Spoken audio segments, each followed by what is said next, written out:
The cold steel of the handcuffs snapped shut with a final metallic crack that sliced through the dead quiet of the diner like a rifle report in empty woods. Officer Bradley Jenkins smirked, certain he'd just bagged a low-rent con artist playing dress-up in stolen glory. The black man in the faded tactical jacket never flinched, never argued, never broke eye contact.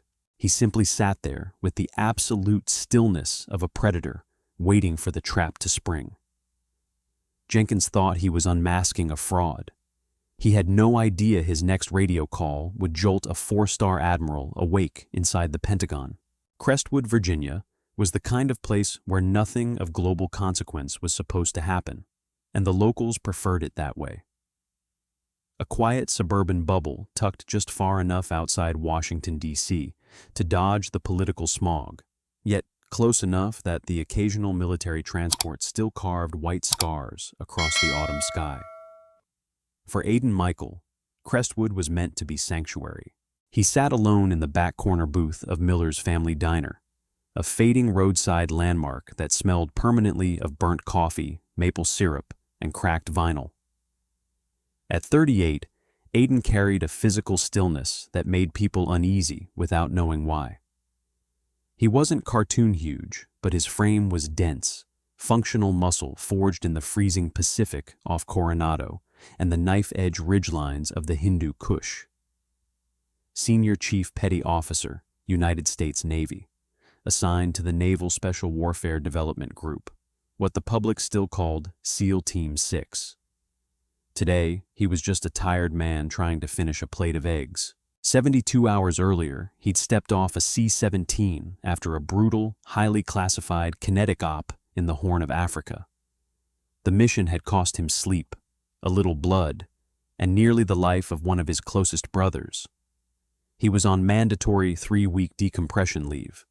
Civilian clothes, faded denim, well-worn Salomon boots, black fleece. Peeking from his collar was a heavy silver memorial bracelet stamped with the name of a fallen teammate, P1 James Callahan, Extortion 17. Subtly pinned to the Velcro on his left shoulder was a small, subdued Navy SEAL trident. Not a boast. A quiet token of pride he almost never wore.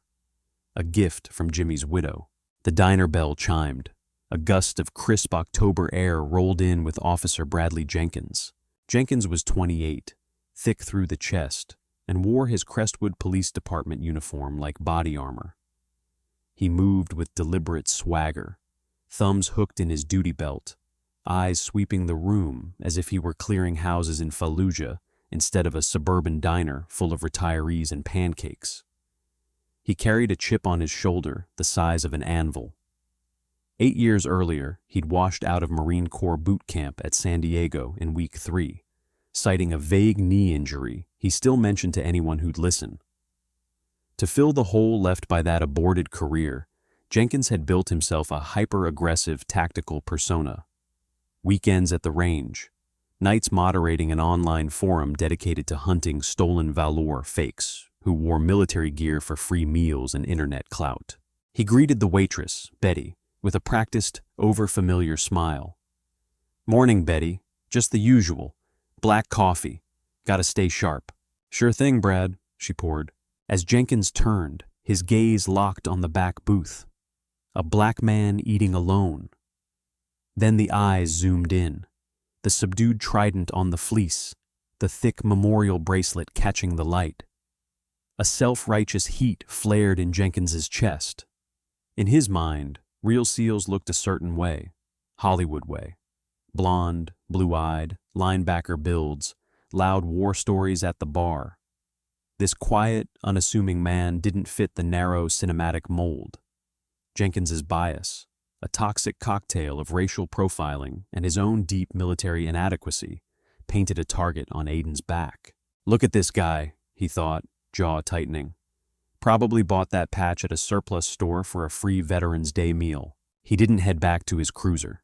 He adjusted his belt, puffed his chest, and began a slow, deliberate march toward the booth. Aiden saw him coming. An operator's situational awareness never truly powers down. It only idles. From the moment Jenkins entered, Aiden had tracked the heavy footfalls, the tense posture, the right hand resting a fraction too close to the sidearm. He took a slow sip of water, dropped his heart rate, controlled his breathing. He'd survived ambushes in Somalia and firefights in Yemen. An aggressive local cop was an inconvenience, nothing more. "Morning," Jenkins said, loud enough that the two elderly couples 3 booths away turned. He planted both hands on the edge of Aiden's table without invitation, looming. Aiden looked up, face a placid mask. "Good morning, officer." Couldn't help noticing the hardware. Jenkins nodded sharply at the patch. "That's a trident. You a SEAL?" "I am," Aiden answered quietly. His voice was deep, resonant, completely free of the defensive edge Jenkins expected. Jenkins let out a short, cynical scoff, sipping coffee without breaking eye contact. "Is that right? Funny. I know a lot of guys from the teams. You don't exactly look the part, buddy. Where'd you go to BUD/S?" Aiden set his fork down. The egg suddenly tasted like ash. He recognized the tone. A man already hunting a fight. A man who'd made up his mind. "Coronado." "Oh, Coronado. Wow. Shocking." Sarcasm dripped. "What class number?" 284. Jenkins's eyes narrowed. Too ready. A good con artist always memorizes the trivia. "Class 284, huh? Who was your OIC during Hell Week? What boat crew?" Aiden leaned back. The vinyl creaked. He interlaced his fingers, rested them on his stomach, and looked Jenkins dead in the eyes. The polite civilian mask slipped just enough to let a fraction of the real man bleed through. The temperature at the table seemed to drop 10 degrees.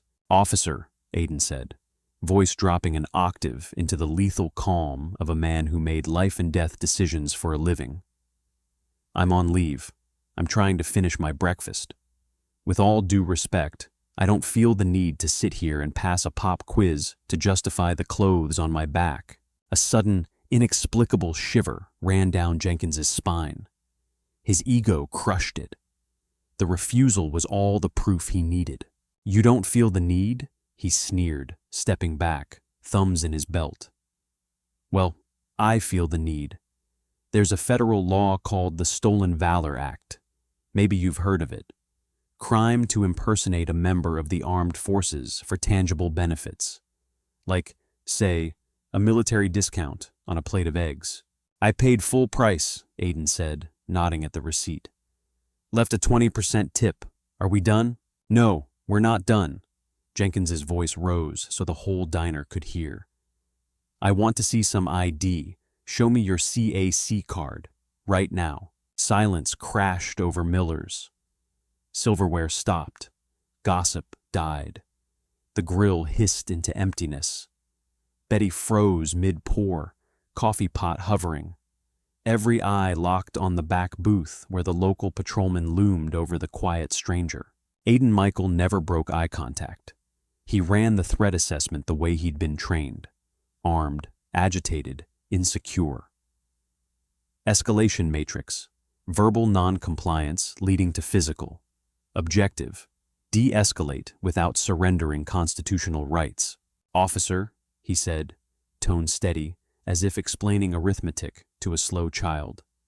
"I'm sitting in a private establishment eating a meal. I haven't broken any laws. I haven't caused a disturbance. In the state of Virginia, unless you have reasonable, articulable suspicion that I have committed, am committing, or am about to commit a crime, I am not legally required to identify myself to you." Jenkins's face flushed deep mottled red. The legal precision hit him like a physical blow. Worse, the suspect was right, and Jenkins knew it. But backing down in front of half the town's morning regulars was impossible for a man whose entire identity rested on fragile swagger.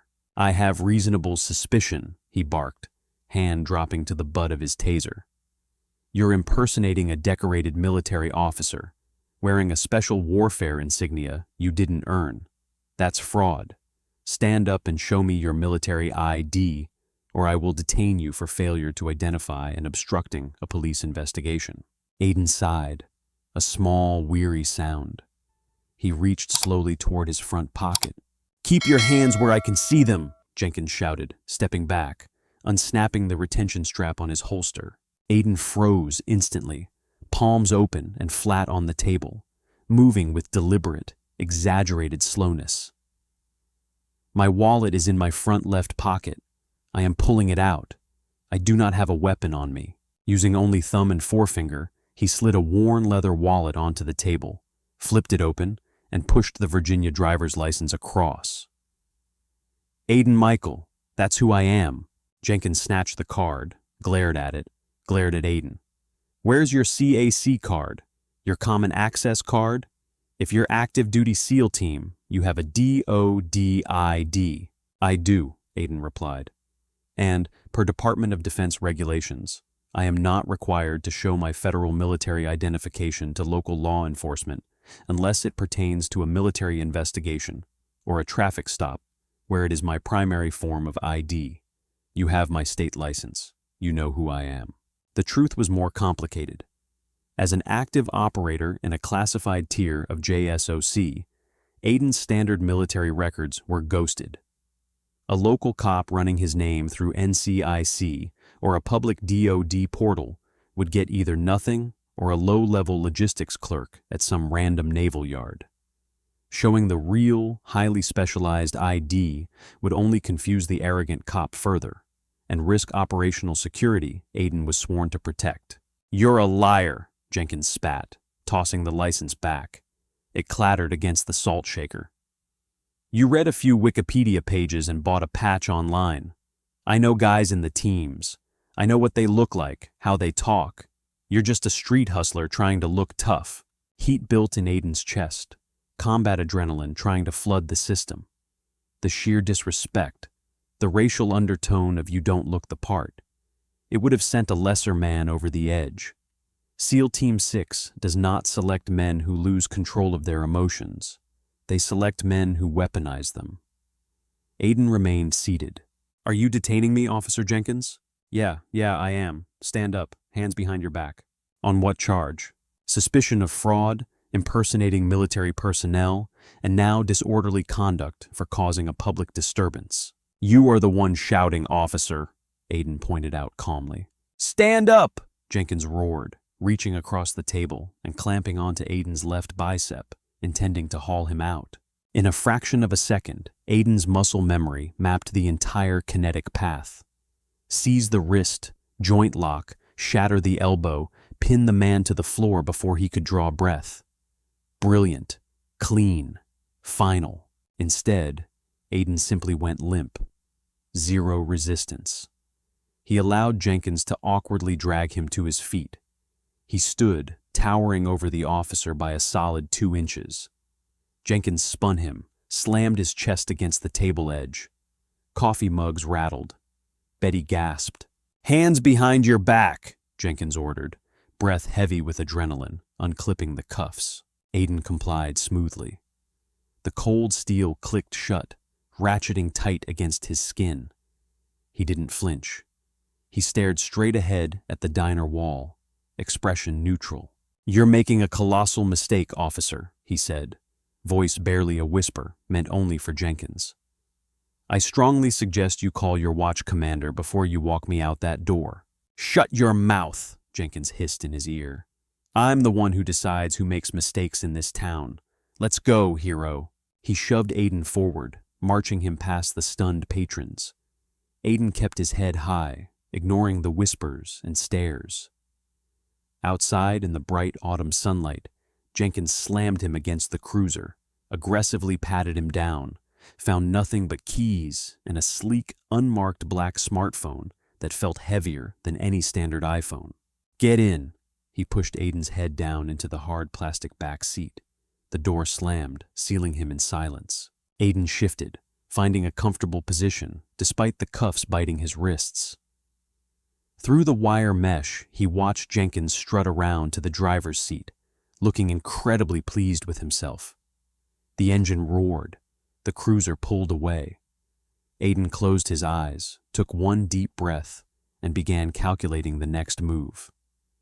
He wasn't worried about jail. He was worried about the storm about to hit Crestwood the moment he made his phone call. The ride to the Crestwood Police Department took less than 10 minutes. The entire way, Jenkins couldn't resist gloating, eyes constantly darting to the rear view. "You know, the FBI takes stolen valor cases pretty seriously these days," he bragged, cutting a sharp corner. "Once I finish booking you, I'm calling the federal boys. They love making examples out of fakes. You're looking at federal fines, maybe a year in lockup. Hope that fake trident was worth it." Aiden stared out the window at the passing oak trees, offering absolute silence. His refusal to beg, argue, or even show anger began to gnaw at Jenkins's confidence, though the officer would never admit it. They arrived at the squat brick precinct that shared a parking lot with the municipal court. Jenkins hauled him through the heavy glass double doors into the booking area. Behind the raised processing desk sat Sergeant Tom Higgins, 20-year veteran, thinning gray hair, permanent coffee stain on his tie, deeply ingrained pragmatism. He looked up from paperwork as Jenkins marched the handcuffed prisoner in. "What do we have here, Bradley?" Higgins asked, voice gravelly. One look at Aiden, the relaxed posture, the steady, unblinking eyes, the complete lack of distress, and a prickle of unease ran down the sergeant's spine. He'd booked hundreds of drunks, thieves, brawlers, and con men. This guy looked like none of them.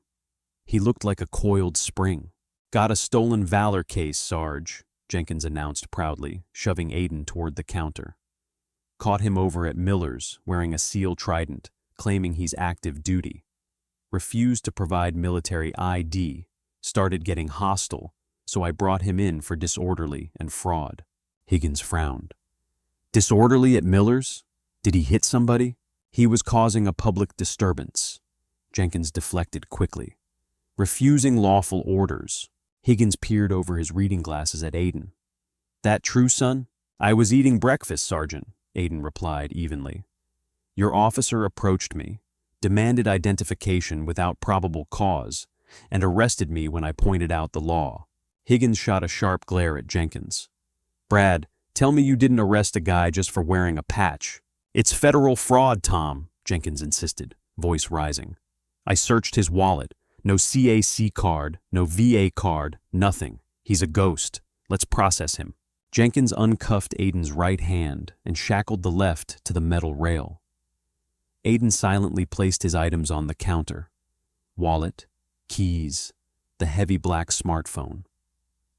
Jenkins grabbed the phone and pressed the power button, intending to look for an emergency contact. The screen lit up. Not a standard lock screen, but a stark minimalist prompt. "Secure comms enclave, enter alphanumeric cipher." Jenkins blinked. "What the hell kind of phone is this?" Higgins leaned over. His eyes widened slightly. "Brad, put the phone down." "It's probably a burner," Jenkins muttered, though conviction had leaked from his voice. He shoved it into a plastic evidence bag with the wallet. "Sit on the bench, buddy. I'm running your name through the system." He sat at a terminal and typed Aiden's information into a public military service verification database, the kind civilian employers use. Loading wheel, 5 seconds.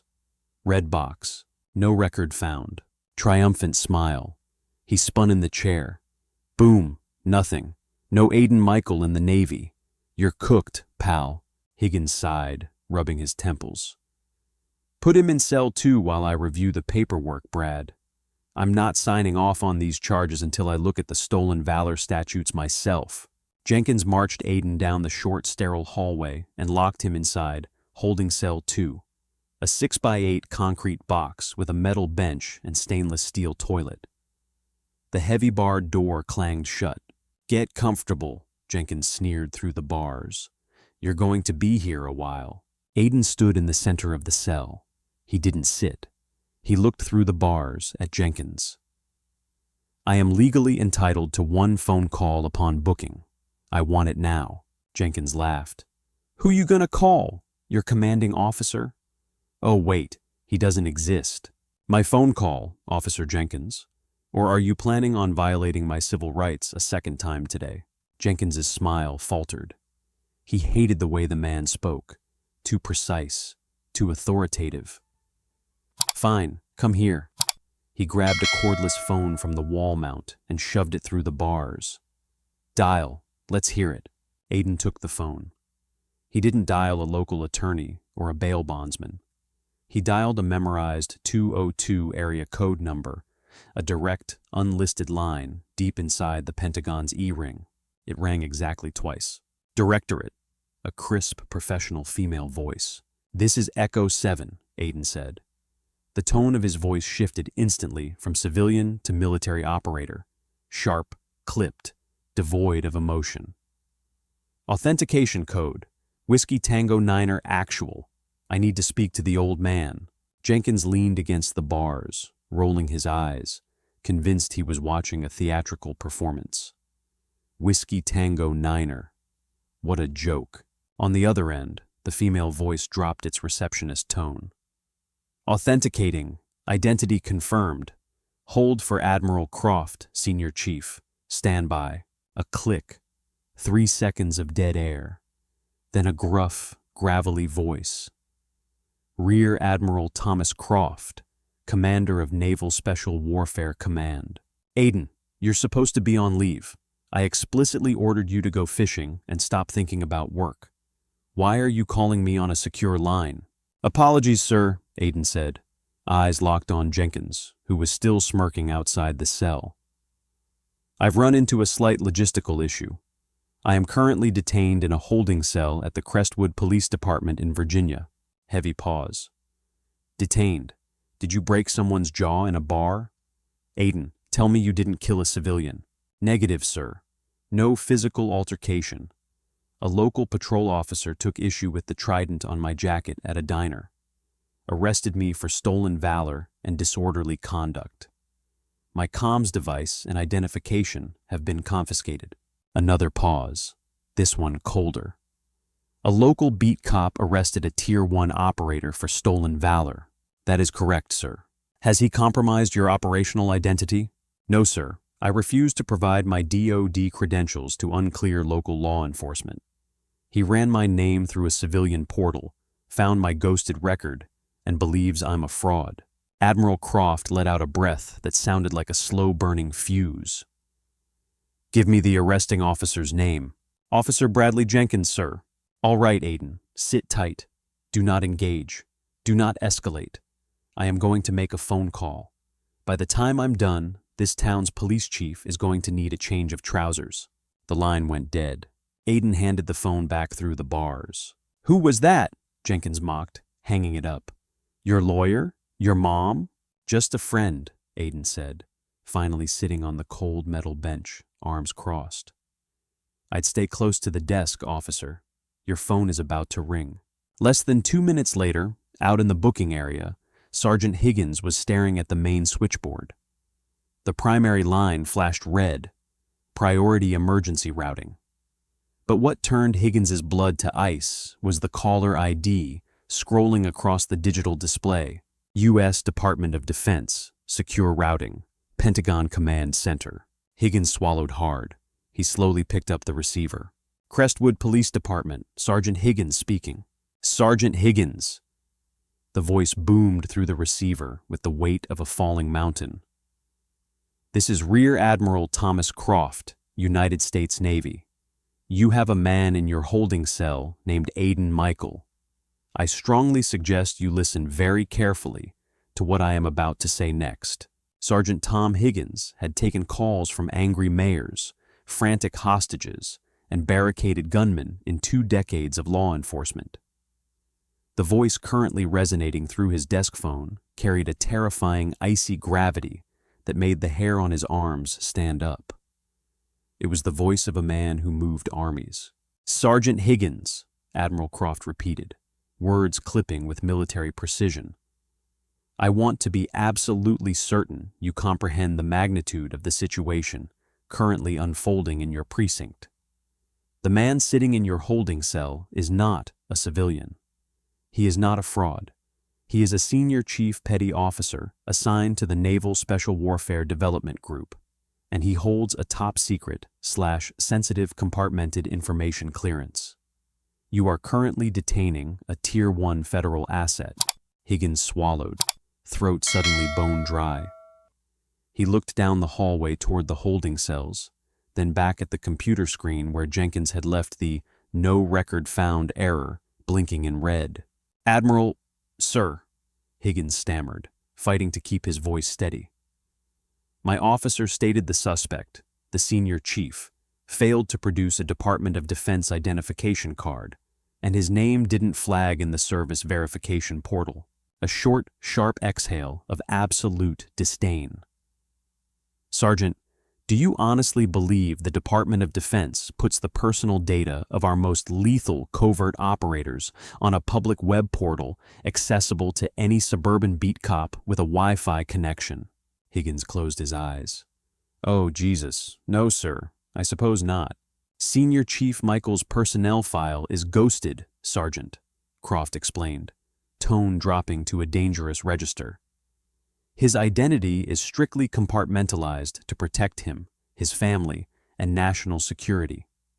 If he is captured behind enemy lines in a hostile nation, we do not want his captors finding a standard issue CAC card that scans directly to SEAL Team 6. Your officer arrested him because he couldn't pass a trivia test at a diner." "Admiral, I apologize. Officer Jenkins he jumped the gun." "He didn't jump the gun, Sergeant.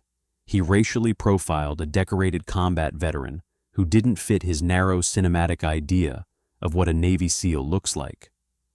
Now, I do not have the time or the patience to teach your patrolman constitutional law. Put your chief of police on the line, right now." "Hold, please, sir." Higgins slammed the hold button. He didn't bother with the intercom. He shoved his chair back so hard it crashed into the filing cabinet, then sprinted the 20 feet to Chief Robert Sullivan's corner office, ignoring the startled dispatcher. He threw the door open without knocking. Chief Sullivan, heavy-set and nearing retirement, looked up sharply from a budget report. "Tom, what the hell?" "Line 1, Chief," Higgins interrupted, panting. "You need to pick up line 1 right now." "Who is it?" "It's the Pentagon, Chief. Specifically Rear Admiral Thomas Croft, commander of Naval Special Warfare. Jenkins just arrested an active-duty DevGru operator on his decompression leave and locked him in Cell 2 for stolen Valor." The color drained from Sullivan's face so fast he looked ready to faint. He stared at Higgins in horror for a full 3 seconds before lunging for the flashing phone. "Admiral Croft, this is Chief Robert Sullivan." Higgins stood in the doorway watching his boss. He couldn't hear the Admiral's words, but he didn't need to. He watched Sullivan's posture crumble. Shoulders slumped. Eyes widened. He began aggressively rubbing his forehead. "Yes, Admiral." "No, sir. I was completely unaware." "Yes, I understand the jurisdictional overreach. I understand the Fourth Amendment implications, sir. I will have him released immediately." Sullivan paused, listening. His eyes darted to Higgins with pure, unadulterated dread. "Wait, he confiscated what? A secure comms device? Oh my God. Yes, sir, we haven't breached it. It's in an evidence bag. Yes, Admiral, we will cooperate fully. Goodbye." Sullivan placed the receiver down as if it were a live grenade. He looked at Higgins, chest heaving. "Tom," he said, voice deathly quiet. "Where is Bradley Jenkins?" "He's in the break room, Chief, getting coffee." "Get him," Sullivan snarled, face suddenly a violent shade of purple. "Get him out here right now." Oblivious to the thermonuclear administrative strike that had just detonated in the chief's office, Officer Bradley Jenkins was leaning against the break room counter, casually stirring artificial sweetener into his coffee. He was regaling Officer Miller, a rookie, with his version of the morning's events. "You should have seen the guy," Jenkins chuckled, shaking his head. "Stone cold refused to answer basic BUD/S questions. Tried to throw some sovereign citizen legal mumbo-jumbo at me.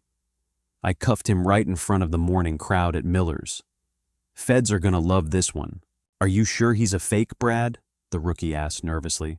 "He didn't seem like the usual panhandlers we get." "I ran him myself, kid. Complete ghost. The guy is a—" "Jenkins!" The The roar echoed through the precinct, vibrating the glass of the break room windows. Jenkins jumped, nearly spilling his coffee.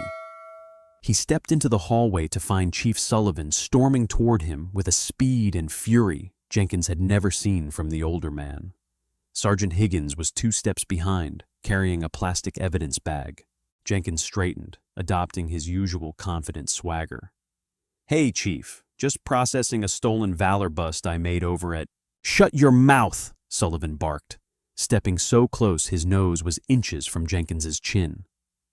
"Do not say another word, you arrogant son of a bitch. Give me the keys to the holding cells." Jenkins blinked, completely taken aback.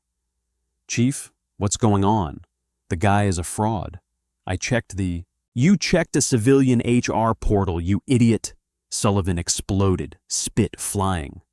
"You arrested a Tier 1 operator from Naval Special Warfare. You profiled an active-duty Navy SEAL on his mandatory shore leave because he didn't fit your ignorant stereotype. Give me the damn keys." Jenkins's stomach plummeted into a bottomless abyss. The smugness evaporated, replaced by pale, sickly terror. "Chief, he didn't have a military ID.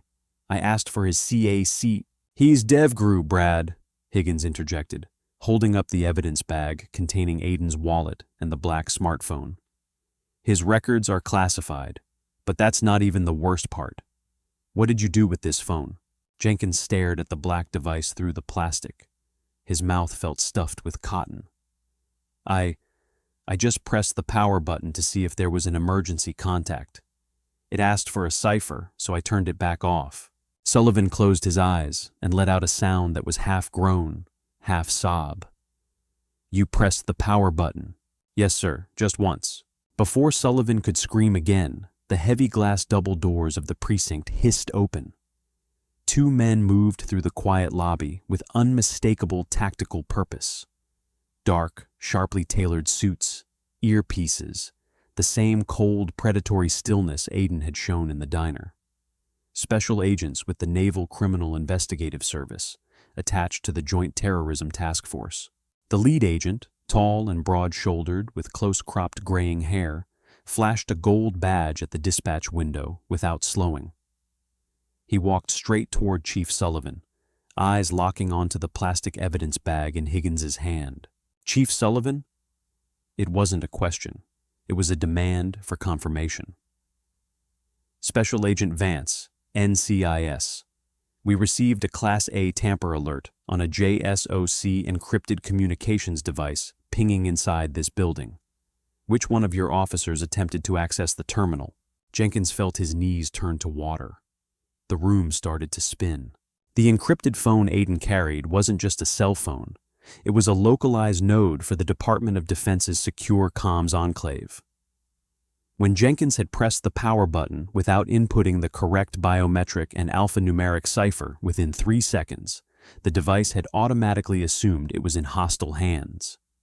It had instantly geolocated itself, wiped its localized cache, and sent a silent distress beacon directly to the Pentagon and the nearest federal field office. Jenkins hadn't just made a false arrest. He had triggered a national security protocol. Sullivan pointed a trembling finger at Jenkins. It was him, Officer Jenkins. Agent Vance turned his gaze on Jenkins. It was the look a butcher gives a slab of meat. "Officer, you confiscated federal property containing top-secret military intelligence without a warrant and attempted to bypass its security firewalls. That is a violation of the Espionage Act." I didn't know," Jenkins whispered, voice cracking. "He was wearing a patch. I thought he was lying." "We will be taking custody of the device, the prisoner, and the security footage of the arrest," Vance stated, snatching the evidence bag from Higgins. "Now take me to Senior Chief Michael." Jenkins's hands shook violently as he unclipped his keyring. He led the procession, the chief, the sergeant, and the 2 federal agents, down the short hallway to holding cell 2. Through the bars, Aiden was still sitting on the metal bench, arms crossed, posture perfectly relaxed. He didn't look surprised to see the federal agents. He just looked tired. Jenkins struggled to get the key into the lock. The metal clattered loudly against the steel plate. When the heavy door finally swung open, Jenkins took a massive step back, plastering himself against the concrete wall, unable to look the prisoner in the eye. Aiden stood up smoothly. He walked out of the cell and stopped right in front of Jenkins. The height difference was only 2 inches, but in that hallway, Aiden seemed like a giant, casting a shadow over a frightened child. Chief Sullivan stepped forward, hands clasped nervously. "Senior Chief Michael, on behalf of the Crestwood Police Department, I cannot apologize enough for this egregious error. All charges are dropped. Your record here is wiped clean." Aiden didn't look at the chief. His eyes remained locked on Jenkins. "I told you, officer," Aiden said, voice low, calm, utterly devoid of vindictiveness. It was a simple statement of fact, which made it all the more devastating. "You were making a colossal mistake." Agent Vance handed Aiden the evidence bag. Aiden retrieved his wallet and phone, slipped them into his jacket. He looked down at the subdued trident patch on his left shoulder, then back up at Jenkins. "You spent so much time looking for a fake," Aiden said softly. "You forgot how to recognize the real thing. Keep your bias in check, Jenkins. Next time it might cost you more than your badge." He turned and walked down the hallway flanked by the federal agents, leaving a shattered, silent police department in his wake. The lobby doors hissed shut, sealing the precinct in a suffocating graveyard silence. Chief Robert Sullivan stood in the hallway, face pale, staring at the spot where Senior Chief Aiden Michael and the federal agents had just vanished. Beside him, Officer Bradley Jenkins was still pinned against the concrete wall of the holding cell. The adrenaline that had fueled his macho crusade at the diner had completely evaporated, leaving only cold, nauseating terror. "Chief?" Jenkins stammered, voice trembling so violently he could barely form the words. "Chief, I swear to God, I was just following standard procedure for suspected fraud. He wouldn't show his DOD card. You have to believe me." Sullivan turned his head slowly. The look in the veteran police chief's eyes was devoid of anger. It was pure, unadulterated disgust. "Standard procedure," Sullivan whispered, the quietness of his voice far more terrifying than a shout. "You detained a man eating breakfast because you didn't like his face. You handcuffed a Tier 1 federal asset without probable cause. And then, as if violating his Fourth Amendment rights wasn't enough, you attempted to breach a JSOC secure communications terminal." "I just pressed the power button," Jenkins pleaded, hands shaking as he held them out. "You triggered a tamper protocol that pinged the Pentagon, Bradley," Sullivan roared, the sudden volume making Jenkins flinch. "The Naval Criminal Investigative Service just walked into my precinct and treated us like a hostile foreign entity. Give me your badge. Give me your gun. Right now." "Chief, please, I have 8 years on the force." "You don't have 8 minutes left," Sergeant Tom Higgins interjected from the booking desk, voice hard. "Hand over the brass, Brad. You're done." With trembling fingers, Jenkins unpinned the silver shield from his chest and unbuckled his heavy-duty belt, placing them on the steel counter. He felt naked. He felt small. But the nightmare was only just beginning.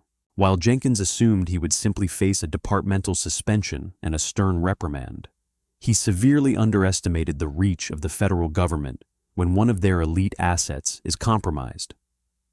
Within 48 hours, the quiet town of Crestwood became the epicenter of a massive joint investigation. The crushing blow came on a rainy Thursday morning. Jenkins sat at his kitchen table, nursing a stale cup of coffee, frantically refreshing the stolen Valor forum he moderated, hunting for validation. He was drafting a post trying to spin his catastrophic mistake into a conspiracy theory about the government protecting fake veterans when heavy fists pounded on his front door. It wasn't Chief Sullivan, it was a raid team. 2 dark SUVs sat on his lawn. 4 agents in navy blue windbreakers with yellow NCIS and FBI lettering swarmed his porch. The lead agent, a no-nonsense investigator named Hayes, held up a federal search warrant. "Bradley Jenkins, step away from the computer and keep your hands where we can see them," Agent Hayes commanded, stepping into the living room without waiting for an invitation. "What is this?" Jenkins shouted, bravado returning for one brief, foolish second. "You can't just barge into my house. I was a police officer." "Key word, was," Agent Hayes replied coldly, signaling two cyber technicians to bag Jenkins's laptop and desktop tower. "We aren't here for the civil rights violation at the diner, Mr. Jenkins. We are here for cyber espionage and computer fraud." Jenkins felt his blood run cold. "Cyber fraud? What are you talking about?" Agent Hayes pulled a thickly redacted file from his briefcase and tossed it onto the kitchen table. "When you triggered the tamper protocol on Senior Chief Michael's device, JSOC Cybersecurity initiated a full background sweep on you to ensure you weren't a foreign intelligence operative. They audited your precinct's network. Imagine their surprise when they found out you've been using a secure law enforcement database, the NCIC, to illegally run background checks on private citizens for your little internet forum." The room spun. Jenkins' stomach heaved. For 3 years, he had been taking names, license plates, and photos of suspected fake veterans from his forum and running them through restricted police databases to verify their military records. It was a massive violation of the Computer Fraud and Abuse Act. "You used government resources to play internet vigilante," Hayes continued, voice dripping with contempt. "You compromised civilian privacy to feed your own ego. You're looking at dozens of counts of unauthorized access to a federal database under color of law." Jenkins collapsed into a kitchen chair, burying his face in his hands. The arrogant armor he had worn to compensate for his own failed military career was entirely shattered. The federal agents stripped his home of every electronic device, leaving him sitting in silence, realizing that his obsession with hunting down fake heroes had exposed him as the biggest fraud of all. 6 months later, the federal courthouse in Alexandria, Virginia, stood as a sterile, imposing fortress of mahogany and polished marble. The media had caught wind of the story, publishing sensational headlines about the rogue small-town cop who had accidentally arrested SEAL Team 6. Bradley Jenkins sat at the defense table in a cheap, ill-fitting suit. He looked older, gaunt, and entirely broken. He had taken a plea deal to avoid 20 years in federal prison. He was pleading guilty to 1 felony count of deprivation of rights under color of law and 1 felony count of computer fraud. As the sentencing hearing commenced, Jenkins kept scanning the back rows of the gallery. He was looking for Aiden Michael. Part of him wanted to apologize. Another part, the deeply insecure part, wanted to see the SEAL gloat. But Aiden wasn't there. Aiden Michael was 7,000 miles away, dropping out of a C-17 Globemaster into the pitch-black night over the Pacific, focused entirely on his team and his mission. He didn't care about Bradley Jenkins. The moment he had walked out of that holding cell in Crestwood, he had discarded the arrogant officer from his mind like a piece of useless data. In Aiden's absence, the Department of Justice prosecutor, William Hastings, stood to address the presiding federal judge. "Your Honor," Hastings began, voice echoing through the cavernous courtroom.